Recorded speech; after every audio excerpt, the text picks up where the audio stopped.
다 함께 기도 드리심으로 하나님께 예배 드리시겠습니다. 하나님, 우리 안에 잠자고 있던 주님을 향한 사랑을 일깨워 주옵소서. 부활하신 주님과 함께 우리의 삶이 생명으로 살아나게 하시고 온전하게 하여 주옵소서.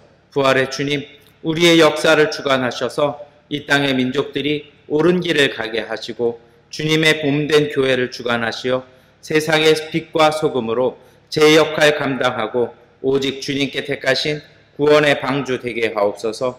우리의 비뚤어진 시선을 바로잡아 서로 벽을 허물어 어깨동무하며 한 가족 되게 하여 주옵소서. 이 모든 기도가 이 예배를 통하여 하나님의 은총으로 우리 가운데 이루어지게 하여 주옵소서. 예수 그리스도의 이름으로 기도드립니다. 아멘.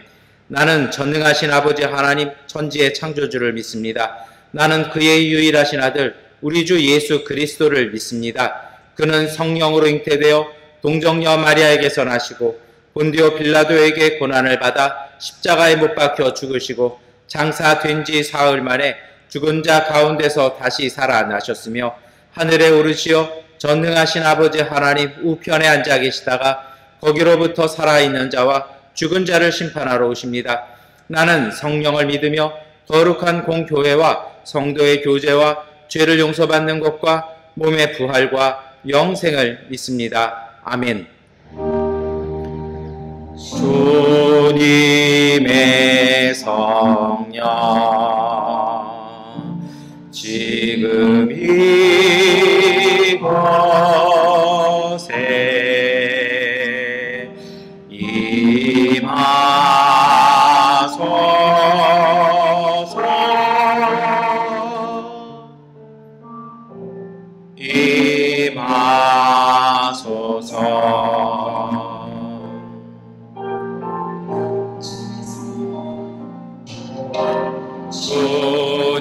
주님의 성령 지금 이곳에 임하소서.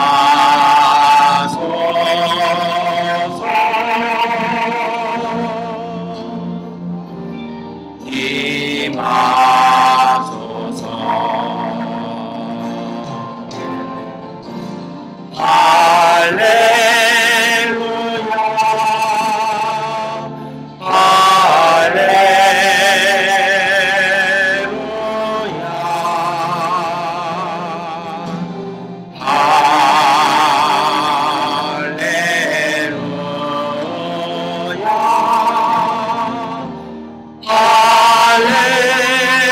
할렐루야,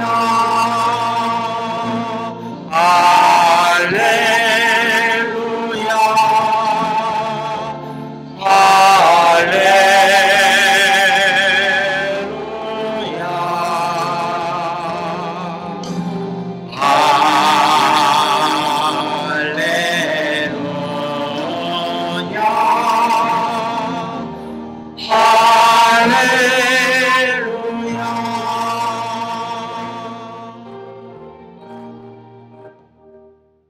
하나님께 기도 드리시겠습니다. 전능하신 아버지 하나님, 오늘 우리가 부활 후 첫째 주일 예배로 주 앞에 예배드리게 하시니 감사합니다. 하나님, 예배드리기 위하여 주 앞에 나왔사오니 오늘 우리의 마음과 생각과 모든 것들을 하나님께 집중하며 바라볼 수 있도록 성령께서 우리 가운데서 인도하여 주시고 그 성령의 이끄심에 온전히 순종할 수 있는 오늘 우리가 되게 하여 주옵소서. 믿음으로 예배 나왔사오니 주님, 오늘 우리의 죄악과 부족함과 허물함을 깨닫게 하시고 그 모든 것들을 내려놓게 하시며 우리 주님의 거룩한 보혈의 은총 통해서 죄 사함을 받음을 통해 하나님, 우리가 새 길 새로운 삶을 살아갈 수 있는 믿음의 사람들 되게 하여 주옵소서. 우리가 살아가는 이 땅을 위해서 기도하오니 주님의 성령께서 이 땅 가운데 긍휼히 여겨 주시옵소서. 정치적인 어려움과 사회적인 혼란들, 그리고 그 가운데 불어닥친 전기와 또한 기름과 여러 가지 경제적인 어려움들 속에 하나님, 우리가 이 땅의 소금과 빛 되어서 오늘 우리가 드리는 모든 기도가 응답되어짐을 믿으며 이 땅을 위하여 중보하며 간구하며 도구하며 이 땅에 세워진 하나님의 사람들로 하나님의 교회의 역할, 소금과 빛의 사명 다할 수 있도록 인도하여 주시옵소서. 우리가 기도하고 돌볼 때 하나님 지금의 상황들이 개선되어지며 더욱 온전하게 바뀌어지게 하여 주시고 우리가 마음으로 다하여 함께 그 마음 나눌 수 있도록 은혜 더하여 주옵소서. 우리 교회 가운데 은혜 주셔서 하나님 우리가 주님의 사랑 하나님의 말씀을 읽게 하여 모인 공동체 되게 하시고 주님의 뜻을 구하며 하나님의 뜻을 오늘 우리의 삶 가운데 살아나가는 그 믿음의 영성 지니게 하여 주시옵소서. 우리 교회 가족들 예배드리는 모든 이들의 마음속에 주님 함께하여 주시옵소서. 어렵고 힘든 그런 기도의 제목들 간구들 때로는 육신의 질병들 주님 아시오니 성령께서 치료하여 주시고 온전하게 하여 주시옵소서.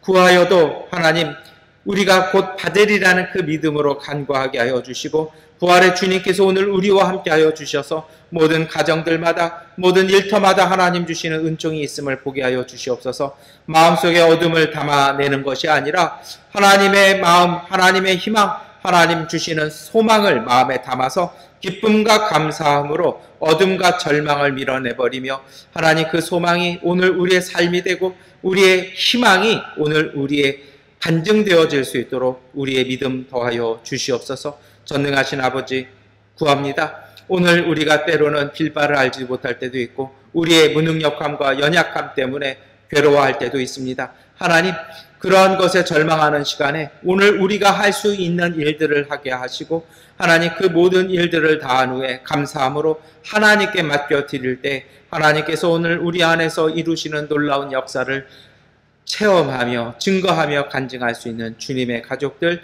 되게 하여 주옵소서. 이 마음 담아 주 앞에서 말씀을 읽고 기도하며 찬양 드리오니 하나님 주님의 말씀이 우리 가운데 이루어져 우리의 삶이 되게 하여 주시옵시고 오늘 우리의 기도와 찬양으로 하나님의 영광이 이 땅 가운데 증거되어지게 하여 주옵소서. 예수 그리스도의 이름으로 기도드립니다. 아멘. 우리 기도를 들어주소서. 간절히 비오니 우리 기도를 들어주소서. 응답해 주소서. 우리 기도를 들어주소서. 간절히 비오니 우리 기도를 들어주소서. 응답해 주소서. 아멘. 사도행전 5장 27절부터 32절까지의 말씀을 세번역번 성경으로 봉독해 드리겠습니다. 그들이 사도들을 데려다가 공의회 앞에 세우니 대제사장이 신문하였다. 우리가 그대들에게 그 이름으로 가르치지 말라고 엄중히 명령하였소. 그런데도 그대들은 그대들의 가르침을 온 예루살렘에 퍼뜨렸소. 그대들은 그 사람의 피에 대한 책임을 우리에게 씌우려 하고 있어.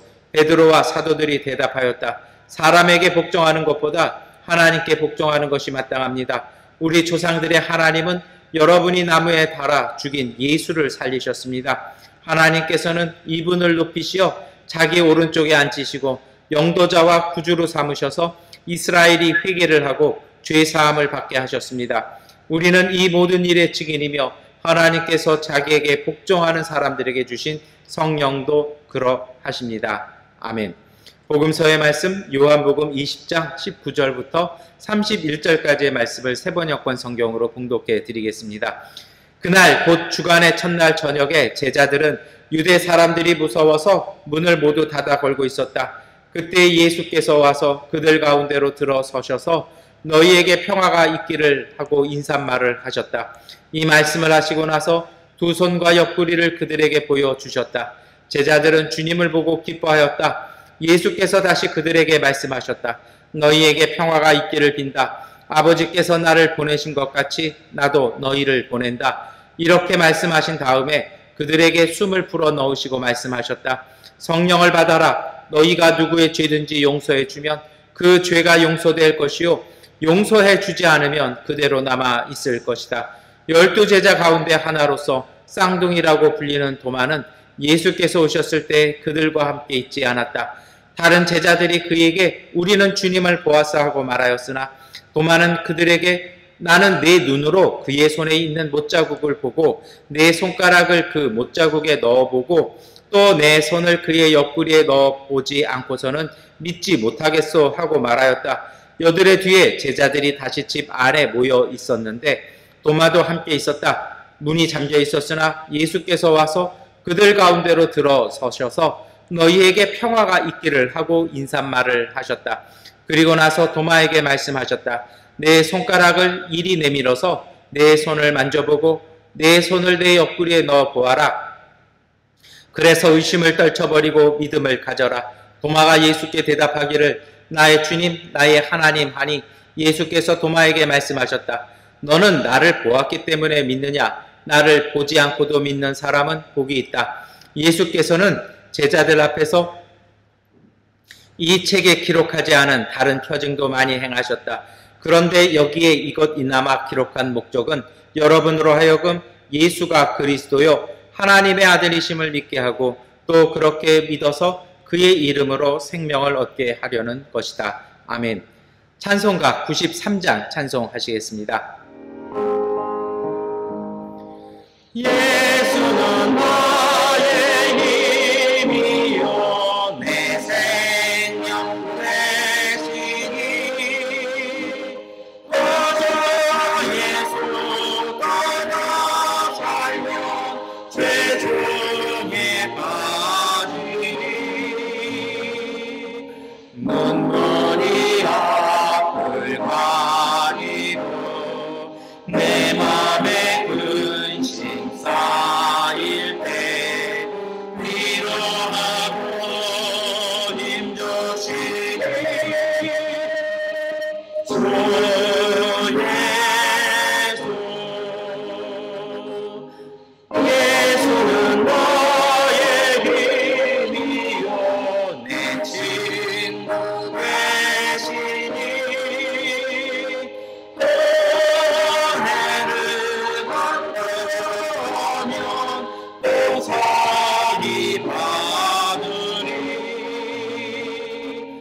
햇빛과 비를 주시니 소소한 시간 동안 귀한 열매 주시는데 주 예수 예수는 나의 힘이요 내 기쁨 되시니 명령을 수행하여 고쳐서 말하겠네 주야로 하시며 바른 길 가게 하시니 의지하고 따라가리 주 예수 예수는 나의 힘이요 내 소망 되시니 이 세상을 떠나갈 때 영생 받으리 한없는 복을 주시고 영원한 기쁨 주시니 나의 생명 나의 기쁨 주 예수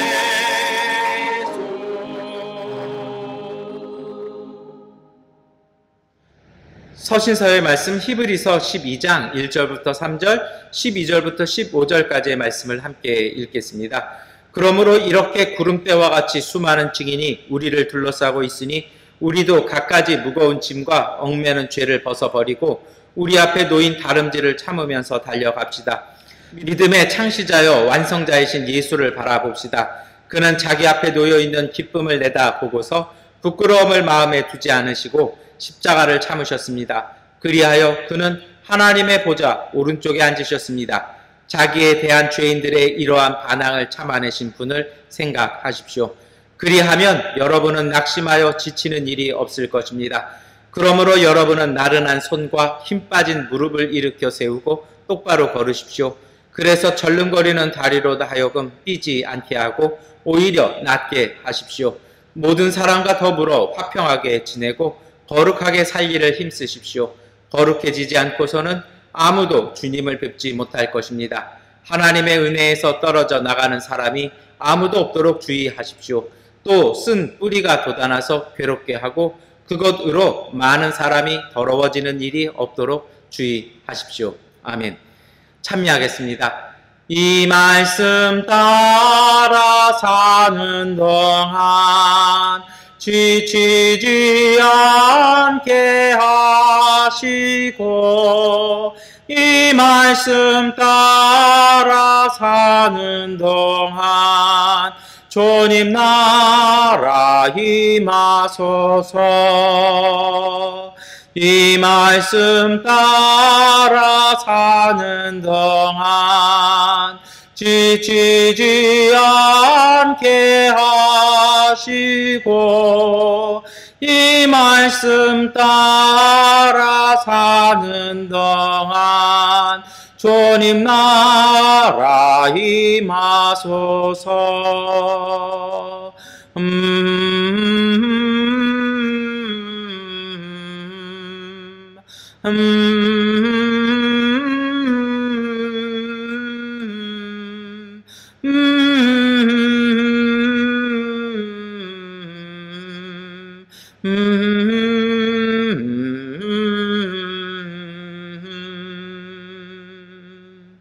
아멘. 교제 인사하시겠습니다. 하나님께서 우리와 함께 하십니다. 인사하시겠습니다. 하나님께서 우리와 함께 하십니다. 아멘. 오늘 우리가 부활주일 첫 번째 예배를 함께 드리고 있습니다. 오늘 말씀은 우리 복음서 중심으로 특별히 요한의 복음서가 전하는 부활한 예수님에 대한 믿음을 조금 더 살펴보도록 하겠습니다. 복음서에 보면요, 부활하신 주님께서 사람들, 특히 제자들에게 나타나신 기록이 있습니다. 그것은 3번 나타나서 만나셨습니다. 예전에 또 간혹 그런 질문 하시는 분이 있었어요. 왜 예수님께서 빌라도나 대제사장들 이런 사람들 앞에 나타나셨으면 달라지지 않겠냐라는 질문 주신 것이 있는데요. 사순절 때부터 계속 말씀드린 것이 있었습니다. 아마도 그것은 불필요했을 것입니다.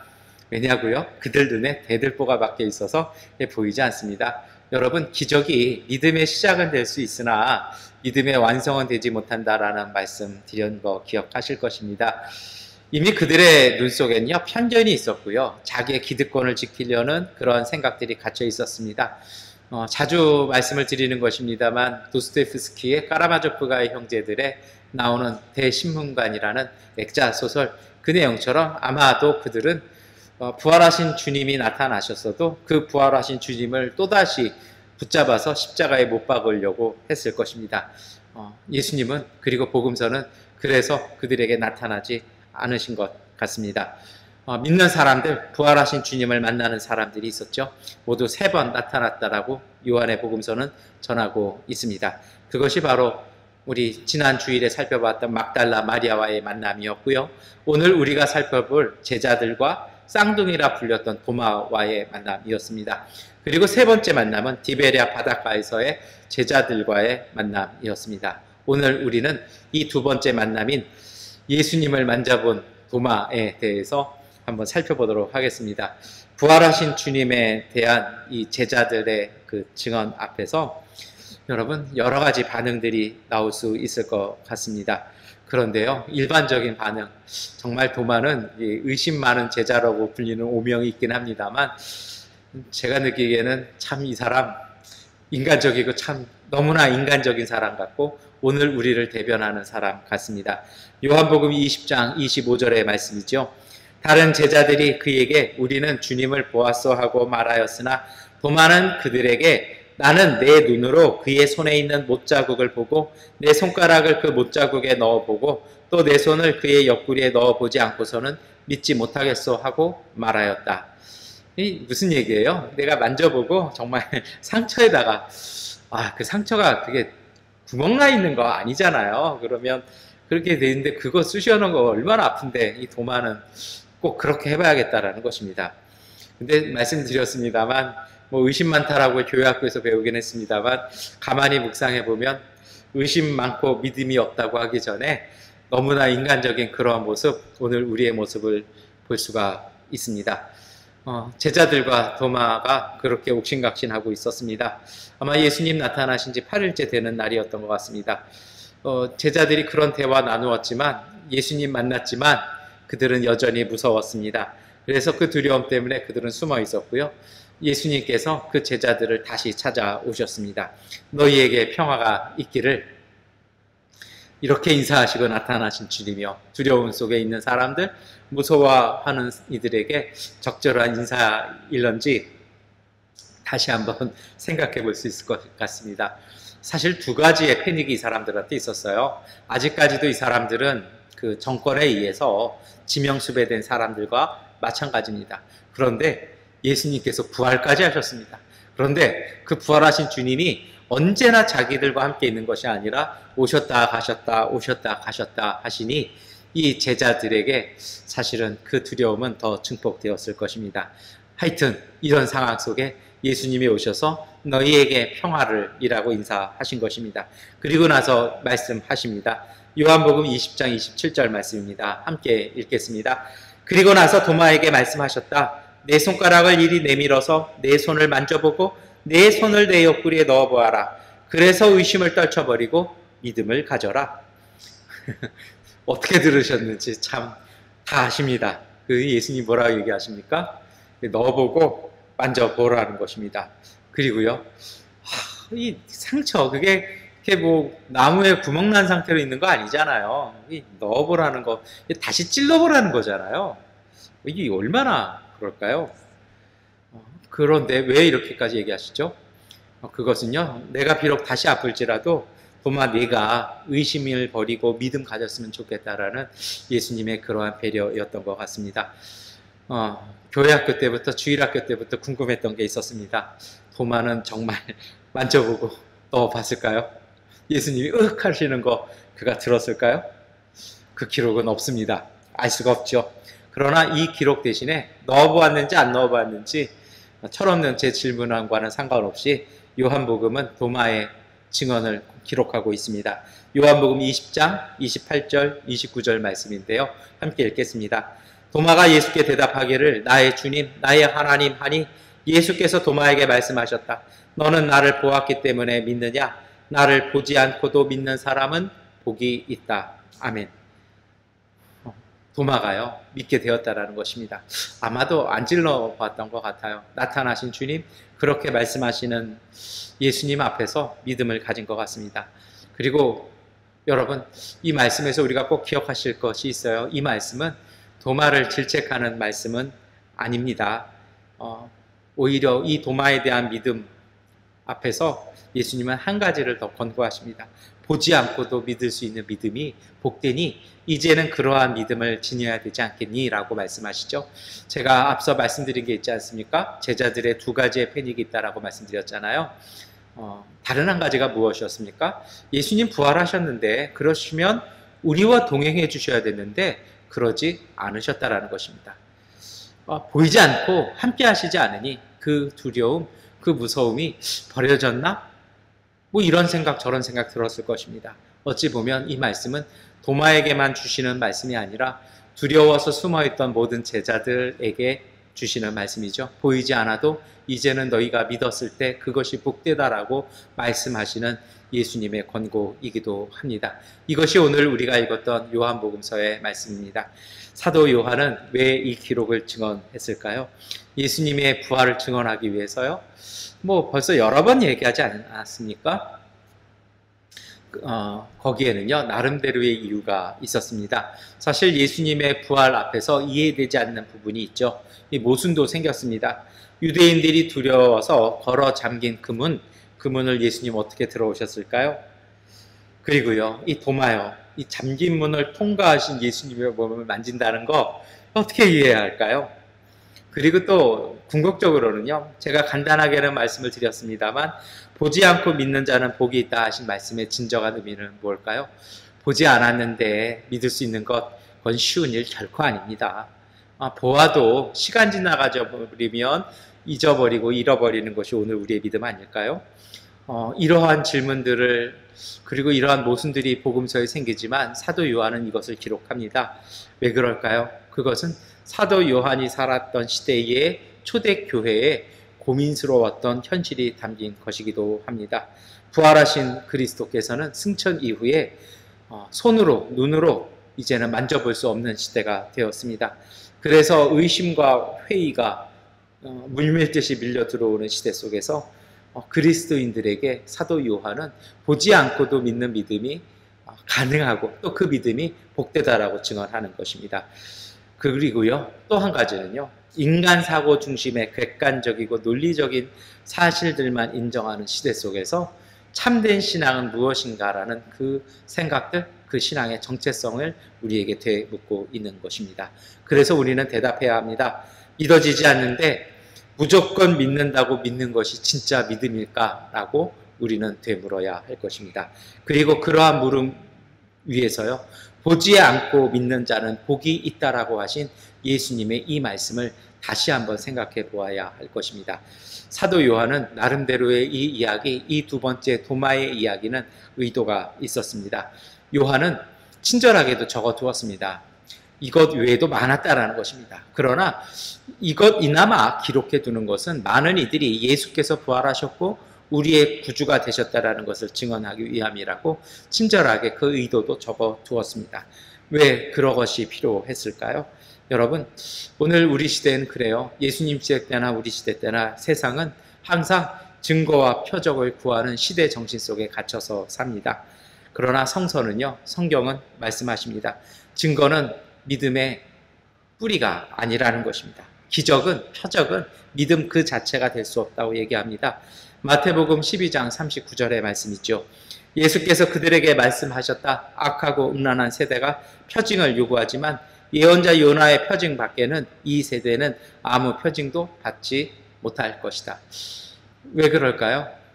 아무리 보여줘 봤자요, 안 믿는다라는 겁니다. 못 믿는다라는 겁니다. 왜요? 우리의 생각, 우리의 가치관 속에 매여 있으면 아무리 하나님께서 놀라운 일을 베푸셔도 믿을 수 없다라는 것입니다.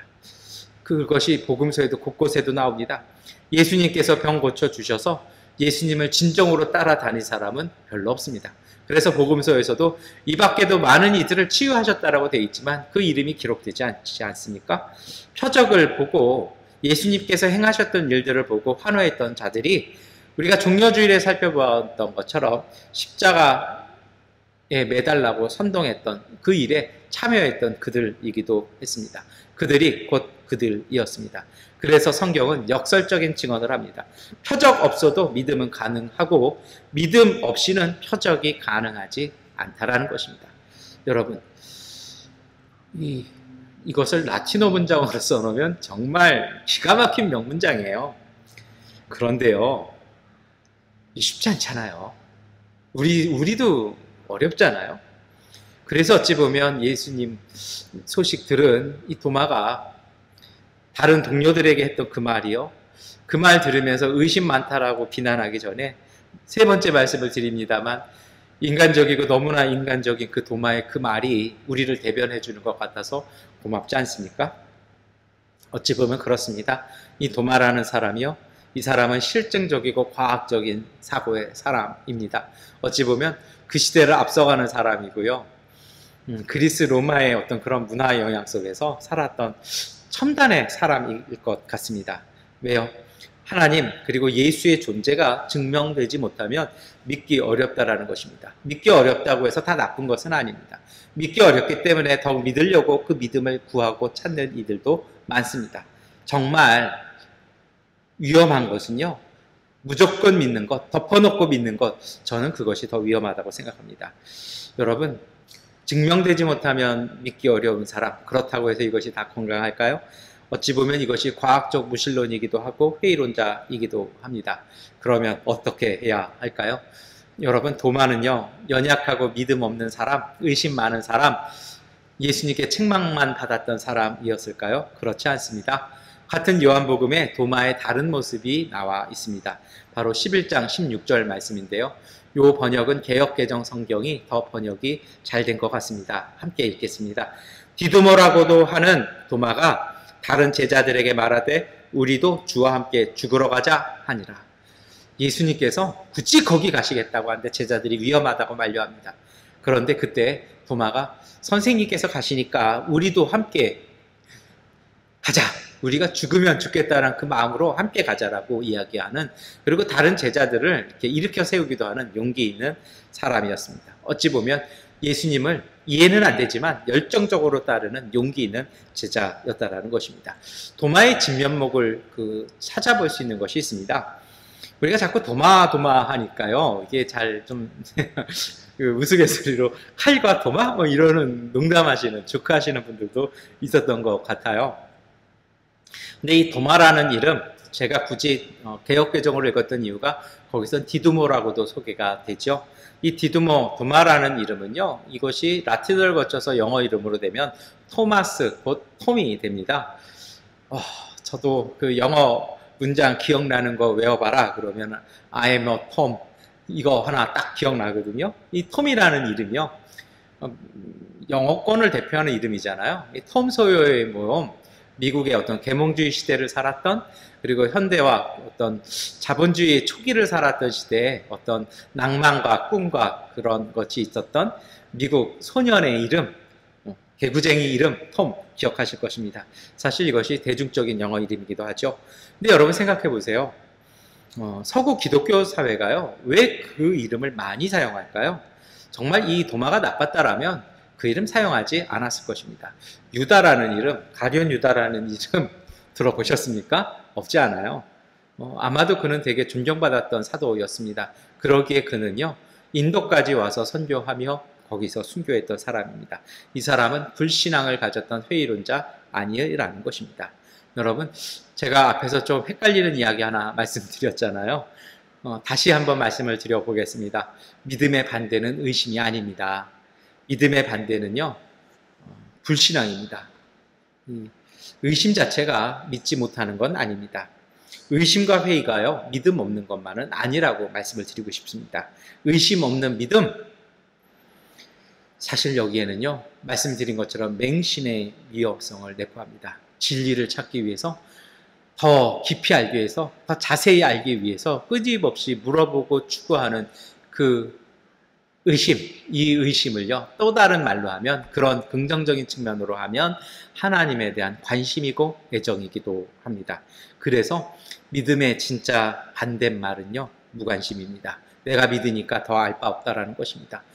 그래서 덮어놓고 무작정 믿기로 하다 보면 그것이 하나님에 대한 믿음이 아니라 자기 자신에 대한 생각이 믿음이 되어서 하나님이 아닌 자기 자신의 생각을 믿는 경우가 잘못된 신앙인들 속에, 잘못된 교회 공동체의 모습 속에서 자주 보여지기도 합니다. 표적과 증거만을 구하는 신앙의 위험성도 말씀을 드렸습니다. 표적과 증거만 있고 어떤 논리와 객관성이 없는 그런 신앙이요, 알을 깨달아가는 성령이 주시는 지혜를 통해서 알아가는 그 믿음이 없는 신앙, 위험하죠. 우리는 이것을 극단적인 신비주의 또는 미신의 위험을 갖고 있다고 말합니다. 그렇다고 해서 여러분, 신비로움이 없는 건 절대 아니에요. 기독교 신앙 자체가 신비고요. 제가 모순이 있다고 말씀을 드렸잖아요. 막 문도 통과하시는 예수님은 도마에게 한번 손 넣어보고 만져봐라 말씀하시는 것 있지 않습니까? 신앙 자체가 신비입니다. 그 신앙 자체를 부인하는 건 아닌데, 극단적으로 신비만을 추구하는 것, 기복을 추구하는 것, 그것은 위험하다라는 것입니다. 무조건 내가 기도하니 그것은 이루어진다라는 것 또한 위험할 것입니다. 기도는요, 하나님의 뜻을, 하나님의 길을 찾게 하는 것입니다. 우리의 기도가 응답되어지는 것은 두 가지입니다. 하나님께서 우리를 사랑하셔서 우리로 바른 길 갈 수 있도록 깨닫게 하시는 것입니다. 그리고 우리가 그 길 깨달았을 때 하나님께서 오늘 우리를 도와주시는 것입니다. 기적과 표적 때문에 예수를 환호했던 사람들의 고백이 복음서에는 잘 나옵니다. 그것이 마가복음 15장 29절부터 32절 말씀입니다. 지나가는 사람들이 머리를 흔들면서 예수를 모욕하며 말하였다. 아하, 성전을 허물고 사흘 만에 짓겠다던 사람아, 자기나 구원하여 십자가에서 내려오려무나. 대제사장들도 율법학자들과 함께 그렇게 조롱하면서 말하였다. 그가 남은 구원하였으나 자기는 구원하지 못하는구나. 이스라엘의 왕 그리스도는 지금 십자가에서 내려와 봐라. 그래서 우리로 하여금 보고 믿게 하여라. 예수와 함께 십자가에 달린 두 사람도 그를 욕하였다. 여러분, 표적, 증거, 이것만 구하는 신앙은 그 표적과 증거, 내게 돌아오는 혜택이 없으면 그날로 효력이 끝나버립니다. 가끔 그럴 때 있잖아요. 좋은 것 해주었을 때만, 선물해 주었을 때만, 뭔가 내가 도움을 주었을 때만 친구가 되고 애인이라고 얘기하는 사랑, 그런 우정, 그것이 어찌 사랑이고 우정일 수 있겠습니까? 우리의 믿음이 사랑이라면요, 우리의 사랑이 곧 믿음이라면 표적과 증거가 우리에게 믿음의 증거가 아니라는 것입니다. 그래서 사도 요한은 이 도마의 이야기를 통해서 오늘 우리에게 전해주고 싶은 하나님의 뜻이 있었습니다. 그것은 부활하신 예수님의 승천 이후의 믿음입니다. 예수를 만나지 못하는 시대 속에서 부활에 대한 참된 믿음에 대해서 사도 요한은 증언하고 있었던 것입니다. 그는 이미 복음서를 기록할 때요, 수년 동안, 십수년 동안, 또 수십 년 동안 그러한 신앙을 살아왔습니다. 믿음은 기적과 증거를 통해서 세워지지 않는다라는 것입니다. 믿음은요, 사람의 삶의 성숙함과 함께 있다라는 것입니다. 부활하신 예수님께서 제자들에게 나타나셔서 반드시 하시는 일이 있었습니다. 그것이 무엇인 줄 기억하십니까? 내가 이미 얘기했지 않냐라는 겁니다. 성경이 모세의 책과 율법서와 예언서가 나를 두고 예언하지 않았느냐? 하나님께서 미리 말씀하시지 않았느냐? 내가 너희와 함께 있을 때 설명하지 않고 미리 이야기하지 않았느냐라는 것입니다. 그런데요, 왜 믿지 못하냐라는 것이죠. 그 얘기 무엇일까요? 부활을 참되게 받아들이는 사람들이 있습니다. 그것은 예수님과의 성숙한 관계, 성숙한 만남을 이해했던 사람들, 그들은요, 그리스도의 부활을 증거 없어도, 표적 없어도, 눈에 안 보여도, 안 만져져도 믿을 수 있다는 것입니다. 그래서 부활하신 주님과 함께하는 신앙은 삶의 성숙과 함께 하는 것입니다.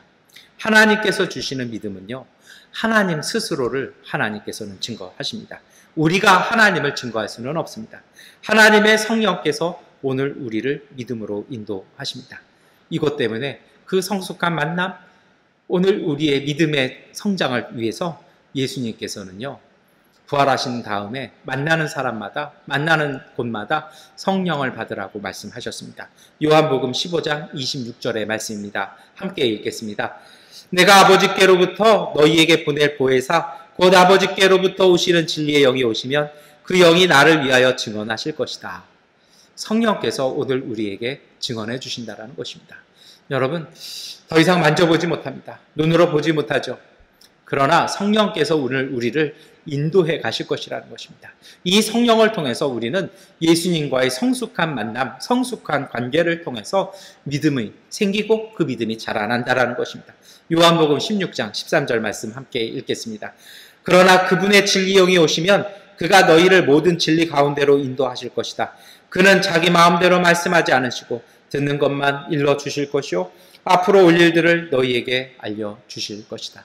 성령께서 오늘 우리에게 부활하신 주님을, 우리와 함께 하시는 예수님을 알려주시고 깨닫게 해주신다라는 것입니다. 오늘 이 도마의 이야기를 통해서 사도 요한은 부활하신 예수님에 대한 믿음의 길을 어떻게 걸어가야 할지를, 그 다음 여정들을 안내해 주고 있는 것입니다. 그것은 성령을 통한, 성령에 의한 믿음이었습니다. 요한복음 20장 22절 말씀입니다. 이렇게 말씀하신 다음에 그들에게 숨을 불어 넣으시고 말씀하셨다. 성령을 받아라. 너희가 누구의 죄든지 용서해 주면 그 죄가 용서될 것이요 용서해 주지 않으면 그대로 남아 있을 것이다. 지난주에도 우리가 함께 고백했던 말씀이기도 합니다. 숨을 불어 넣어주시는 예수님이요, 마치 진흙을 빌어 넣으시고 하나님께서 거룩한 숨, 하나님의 생명을 불어 넣으셨던 것처럼 예수님께서는 오늘 우리에게 성령을 불어 넣어 주셨습니다. 우리 안에 임재하시는 그 성령을 통해서 우리는 하나님의 아들의 모습을 볼 수 있을 것입니다. 사람이 사람으로 보여지고 그 사람 속에 임하신 하나님을 보게 될 것입니다.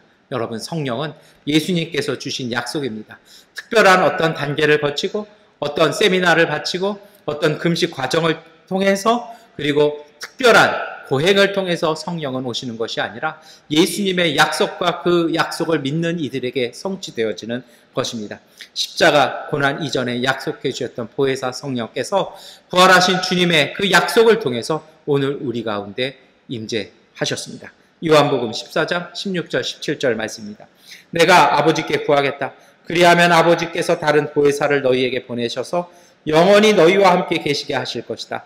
그는 진리의 영이시다. 세상은 그를 보지도 못하고 알지도 못하므로 그를 맞아 들일 수 없다. 그러나 너희는 그를 안다. 그것은 그가 너희와 함께 계시고 또 너희 안에 계실 것이기 때문이다.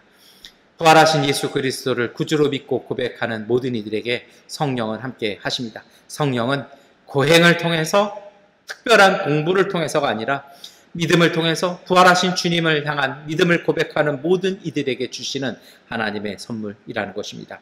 보혜사 성령, 그분께서는 예수 그리스도의 거룩한 임재이고 오늘 우리의 삶에 나타나신 하나님의 현존입니다.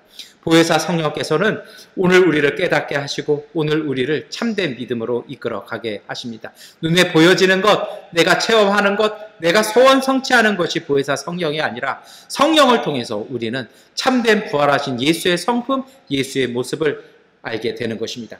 요한복음 14장 26절과 27절은 말씀합니다. 그러나 보혜사 곧 아버지께서 내 이름으로 보내실 성령께서 너희에게 모든 것을 가르쳐 주실 것이며 또 내가 너희에게 말한 모든 것을 생각나게 하실 것이다. 나는 평화를 너희에게 남겨준다. 나는 내 평화를 너희에게 준다. 내가 너희에게 주는 평화는 세상이 주는 것과 같지 않다. 너희는 마음에 근심하지 말고 두려워하지도 말아라. 여러분, 제자들은 두려워서 숨었습니다.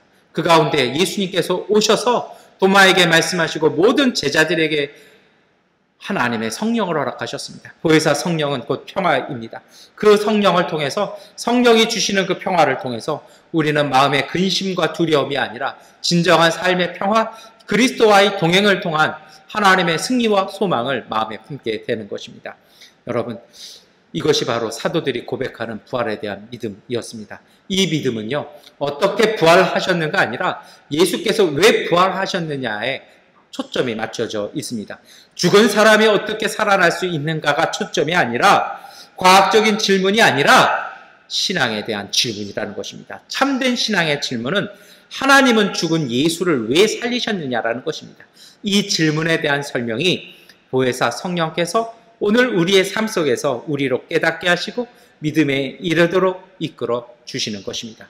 여러분, 성령을 통해서요, 우리가 이번 주간부터는 사실은 50일 동안 오순절까지요, 성령을 사모하며 성령을 구하는 기간, 그렇게 기도하는 기간을 보내게 됩니다.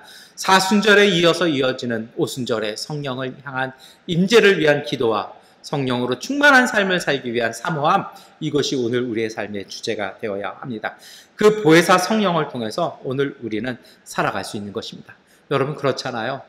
사람이 몸에서 생기가 빠져나가면 피부도 탄력 잃고 좀 그렇잖아요. 그래서 우리는 노화되는 게 싫잖아요. 우리의 삶도 마찬가지입니다. 우리의 신앙도 마찬가지입니다. 성령은 오셔서 우리에게 생기를 주십니다. 우리에게 힘을 주십니다. 우리에게 빛을 주십니다. 우리에게 소망을 주십니다. 우리에게 사랑을 주십니다. 그 성령을 통해서 우리는 온전해질 수 있는 것입니다. 여러분, 그러면 우리는 무엇을 해야 할까요? 무엇을 보고 어떻게 구해야 할까요? 그것이 우리가 읽었던 히브리서의 말씀입니다. 12장 2절과 3절 말씀 함께 읽겠습니다. 믿음의 창시자요 완성자이신 예수를 바라봅시다. 그는 자기 앞에 놓여있는 기쁨을 내다보고서 부끄러움을 마음에 두지 않으시고 십자가를 참으셨습니다. 그리하여 그는 하나님의 보좌 오른쪽에 앉으셨습니다. 자기에 대한 죄인들의 이러한 반향을 참아내신 분을 생각하십시오. 그리하면 여러분은 낙심하여 지치는 일이 없을 것입니다. 여러분, 이 성령을, 보혜사 성령과 함께하기 위해서 우리가 해야 할 일이 있습니다. 그것은요, 어떤 특별한 과정을 거치는 것이 아니라 우리의 일상 속에서 오늘 우리 가운데 오신 예수 그리스도를 바라보는 것입니다. 세상의 어려움 속에서도 예수를 바라보는 신앙, 그 신앙이 성령으로 충만해지는 신앙입니다. 흔들림도 있고 의심도 있을 수 있습니다. 그러나 그럼에도 불구하고 예수를 바라보는 그 믿음이요, 나는 믿을 수 없지만 내가 만져봐야겠고 손이라도 넣어봐야겠다라고 그 믿음을 구하고 있는 도마에게 예수님께서 특별하게 나타나셔서 그에게 만나주시고 믿음을 허락하시고 성령을 주셨던 것처럼 오늘 우리도요, 예수님을 바라보고 구하는 그러한 믿음과 신앙으로 서야 할 것입니다. 성령께서는 이러한 믿음 속에서 역사하시는 것입니다. 그러니 이제 우리 모두가 마음의 소망을 품고 힘을 내어 봅시다. 이것이 진정한 믿음의 자세입니다. 내게 무엇이 이루어져서 마음이 환해지고 믿음을 갖는 것이 아니라 예수님께서 우리에게 약속해 주신 그 약속을 믿고 이제 우리가 소망 품고 힘을 내어 봅시다. 이것이 참된 믿음의 자세고 이것이 보혜사 성령을 향한 자세이기도 합니다. 그래서 히브리서 12장 12절 13절은 말씀합니다. 그러므로 여러분은 나른한 손과 힘 빠진 무릎을 일으켜 세우고 똑바로 걸으십시오. 그래서 절름거리는 다리로 하여금 뛰지 않게 하고 오히려 낫게 하십시오. 저는 순복음교회 목사입니다. 제가 속한 교단에서는 보혜사 성령으로 그 성령 세례를 받고 성령 충만 받기 위해서 가르치는 말씀들이 있습니다. 그 가르침은 이렇습니다. 성령을 사모하고 전인격적으로 사모하고 구하고 추구하라는 것입니다. 전인적으로 추구한다는 것이 무엇일까요? 그 구한다라는 것이 어떤 것일까요? 그러기 위해서 끊임없이 기도하고 끊임없이 산기도하고 끊임없이 골방에서만 기도해야 할까요? 저는 그 다음 이야기가 히브리서의 이 말씀이라고 생각합니다. 성령을 사모하고 전인격적으로 성령을 구하기 때문에 오늘 우리가 하는 자세가 있습니다. 그것은 기도일 수도 있습니다만 기도 이후에 주신 우리에 대한 그 은총, 그 은혜, 그 힘을 가지고 오늘 할 일이 있습니다. 그것이 무엇입니까? 오늘 히브리서 이 말씀처럼 오늘 힘 빠진 우리의 무릎을 세우고요, 우리의 나른한 손을 다시 세우고요, 다리가 흔들흔들하지만 똑바로 걷기 위해서 오히려 낫게 하려는 그 믿음으로요, 삶을 건강하게 살아가려고 하고 삶의 지침이 아니라 근심과 절망이 아니라 소망 가지고 바르게 살려고요, 할 수 있는 일을 최선을 다하려는 삶의 자세, 그 자세가 바로 전인격적으로 성령을 구하고 사모하는 자세입니다. 왜냐고요? 성령은 그러한 열정, 그러한 믿음, 그러한 노력을 가진 사람들, 예수님께서, 부활하신 예수께서 오늘 우리와 함께 하시는데 내가 어찌 근심하고 절망할 수 있겠냐라는 믿음이요, 예수님께서 오셔서 너희에게 평화 있기를 바란다라는 그 말씀 주신 그 말씀을 믿는 믿음이 있어서 삶에 힘내고 소망 품고 열심히 살려고, 더 노력하려고요, 더 기뻐하려고요, 더 웃어보려고 노력하고 이웃들에게 힘내라고 이야기하는 그 가운데 예수님께서 약속하신 보혜사 성령은 역사하시는 것입니다. 환경과 육체가 지배하는 것이 아니라 믿음으로 세워나가는 삶, 그 속에 하나님의 나라는 임재하는 것입니다.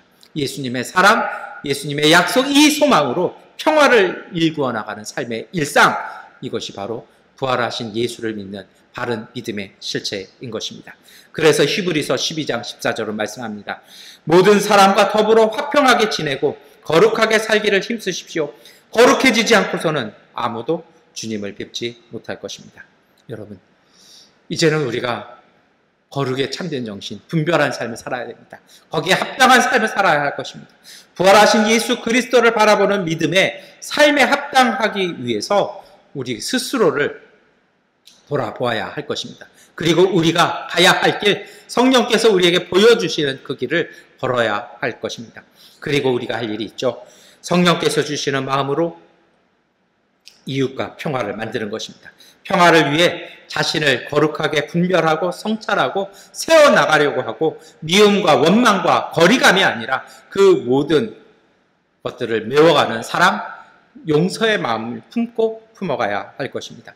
여러분, 이것이 쉽지는 않습니다. 그래서 항상 오늘 우리는요, 자기 자신을 돌아보아서 경계하고 하나님의 길을 기울어지지 않고 지키는 삶이 되어야 합니다. 히브리서 12장 15절은 하나님의 은혜에서 떨어져 나가는 사람이 아무도 없도록 주의하십시오. 또 쓴뿌리가 돋아나서 괴롭게 하고 그것으로 많은 사람이 더러워지는 일이 없도록 주의하십시오. 그래서 오늘 우리의 삶 속에, 우리의 삶의 영역 속에, 내 마음 속에 이 쓴뿌리가, 부정한 것이, 더러운 것이 자라나지 않도록요, 정말 논에 나가서 김을 매는 그 마음으로 우리가 정결하게 하고 청결하게 하고 성별하게 하는 그 노력을 우리가 다해야 할 것입니다. 여러분, 이 모든 것 위에, 그 노력 위에 보혜사 성령은 함께 하시고 우리가 함께 하여 주셔서 도와주십니다. 하나님과의 관계, 성령과의 소통, 그리스도 안에서의 거룩한 만남, 이것을 잊어버리지 아니하도록 끊임없이 성찰하고 돌아보는 마음, 그러한 삶의 노력들, 그 깨어있음이 바로 거룩한 성도의 삶인 것입니다. 그리고 여러분 기억하십시오. 열정과 노력이 아니라 더 중요한 것이 있죠. 방향성입니다. 정말 우리가 살아가는 이 방향이 옳은 것인지, 그리고 길이 없는 곳에서 성령께서 열어주시는 새로운 길을 새롭게 나가는 삶, 그 사람이 바로 부활하신 예수 그리스도와 동행하는 그리스도의 증인, 예수의 제자들의 삶입니다. 이러한 삶의 순수함, 노력들 속에 성령께서는 우리에게 부활하신 예수 그리스도와의 연합과 일치를 이루는 믿음을 주셔서 보지 않고 믿음으로 주시는 큰 복으로 우리를 온전하게 하실 것입니다. 보혜사 성령께서는 우리와 함께 하셔서 우리를 도우십니다. 기도하겠습니다. 하나님, 향기로운 사람으로 살게 하옵소서. 사람 냄새 나기에 품어내는 예수의 향기를 지니게 하여 주옵소서. 타인에게 마음에 짐이 되는 말로 상처를 주지 않게 하시고, 상처를 받았다기보다 상처를 주지는 않았나 먼저 생각하게 하옵소서. 늘 변함없는 사람으로 살게 하셔서 살아가며 고통 따르지만 변함없는 마음으로, 한결같은 사람으로, 믿음을 줄 수 있는 사람으로 살아가게 하시고, 그러한 삶을 통해 새 살, 새 소망, 새 힘으로 살아가는 믿음의 사람들 되게 하여 주옵소서. 마음의 욕심을 품으며 살게 하지 마시고, 다른 이들의 말을 끝까지 경청하게 하여 주시고, 무슨 일이든지 감사하는 마음으로 살게 하여 주셔서 아픔이 따르는 삶이라도 그 안에 좋은 것만 생각하게 하시고, 영육간 건강 주셔서 나보다 다른 이들을 돌볼 수 있는 능력을 주옵소서. 더욱 넓은 마음으로 도와가며 조금 넉넉한 인심으로 주위를 돌아볼 수 있는 여유 있는 마음 주옵소서. 이 모든 것 위에 보혜사 성령으로 충만하여 부활하신 예수 그리스도와 동행하는 믿음의 삶 이루게 하여 주옵소서. 예수 그리스도의 이름으로 기도드립니다. 아멘. 찬송가 370장 찬송 드리겠습니다.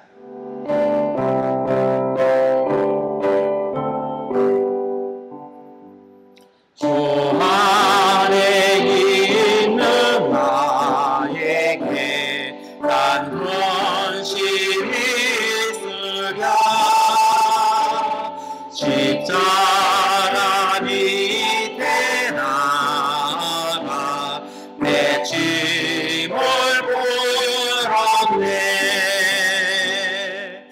주님을 찬송하면서 할렐루야 할렐루야. 그 길 멀고 험해도 주 주님만 따라가리. 그 두려움이 변하여 내 힘을 되었고,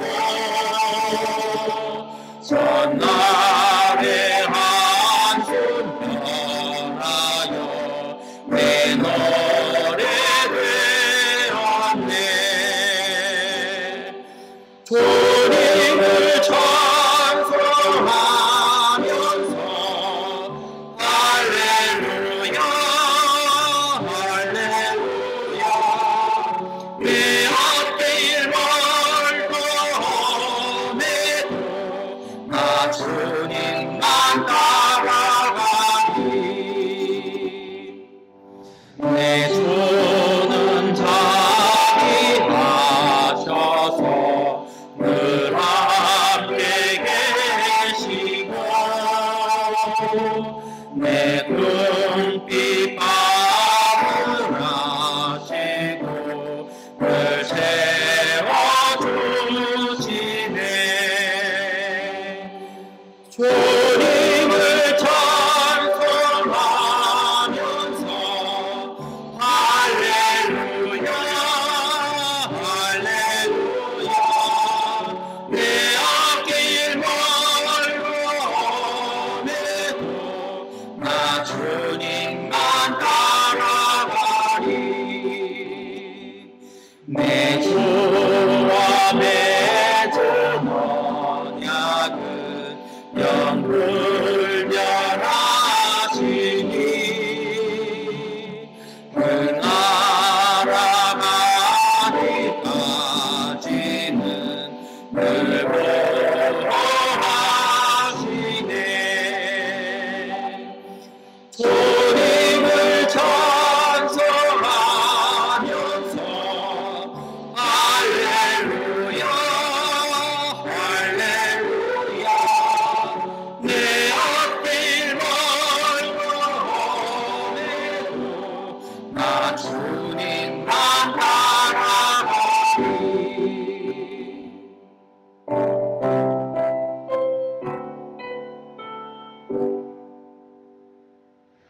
교회 소식 말씀드리겠습니다. 우리 요즘 미얀마 경제가 많이 어렵습니다.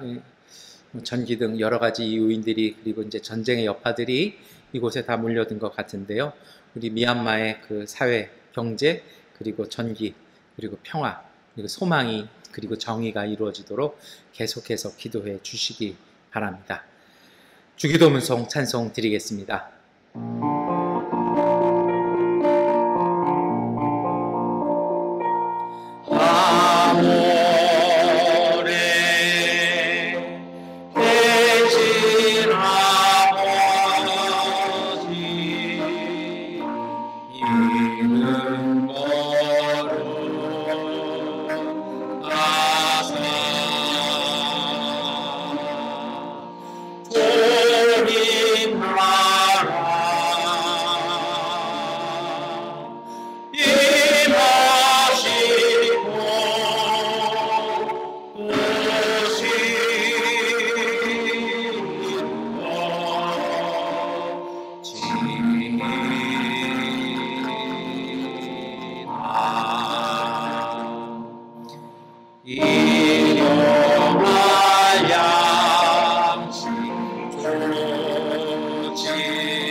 전능하신 아버지 하나님, 우리 교회 가족들이 믿음으로 주님 앞에 예배를 드렸습니다. 그리고 주 앞에 예물 드렸습니다.